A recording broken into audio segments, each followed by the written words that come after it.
সেলিব্রিটিদের মতো এরকম স্কিন বা ওরকম চুল, এরকম একটা ঝকঝকে ব্যাপার। তো এখন তো কোরিয়ান স্কিন ফিন এসব হ্যাঁ তোমার এবার তার জন্য তাকে দেখতে হবে যে তোমার লাইফস্টাইলটা কি, তুমি কি ঠিকঠাক করে ঘুমাচ্ছ, জলটা কি ঠিক করে খাচ্ছ, বা ওরকম স্কিন করলেও সেটা চলে যাবে। চলে যাবে। এবার তুমি ধরো অনেক টাকা দিয়ে তুমি একটা ফেসিয়াল করিয়ে আসলে, কতক্ষণের জন্য?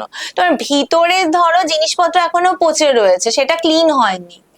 শুধুমাত্র খাবার নয়, তোমার ইমোশনও পচে রয়েছে, মানে যেটা তুমি ফরগিভ করতে পারছো না। ধরো কোপে কোন দিন হয়তো কিছু একটা ঘটেছে, তুমি এখনো সেটাকে নিয়ে বসে রয়েছো। আমার আচ্ছা, এখনো বললে তুমি ব্লিচ করছে, তুমি তো সেখান থেকে তুমি তো রিজুভিনেটই করতে পারছো না।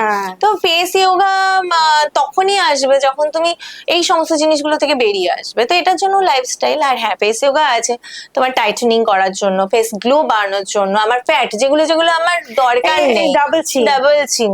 কেন একটু দেখাও না কিরকম করে। তুমি দুটো জিনিস খুব ইজি করতে পারো। একটা হচ্ছে তুমি সিলিং কিস করো, মানে হচ্ছে তুমি চিনটাকে একটু টিল্ট করে নাও পিছনের দিকে, পাউট জাস্ট উপরের দিকে, তুমি উপরের দিকে তাকিয়ে এইটা এটা করতে পারো। এটা হোল্ডিং এ করতে পারো, কিরকম 5 কাউন্ট ধরে।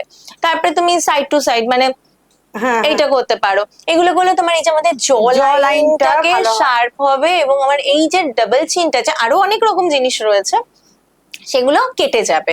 আর আরেকটা হচ্ছে তোমার গলা, আমাদের এজিংটা ভীষণ দেখবে গলা একটু বয়স হলেই গলার এখানে হ্যাঁ, এবার সেই জায়গার মাসেল গুলোকে টান টান করাটা খুব দরকার, টাইটেনিং খুব দরকার। তোমার হচ্ছে চোখের, মানে আমাদের এজ গুলো কোথায় আসে, চোখে আসে, স্মাইল লাইনে আসে, মানে এই ঠোঁটের দুপাশে আসে, এইখানে আসছে স্মাইল লাইন যেটাকে বলছি, আমার জ লাইনে আছে, গলায় আছে। সেই জায়গাগুলোকে তোমার হচ্ছে টাইট করতে হবে, সেই নার্ভ গুলো যাতে ব্লাড ফ্লো ভালো হয় সেটা দেখতে হবে।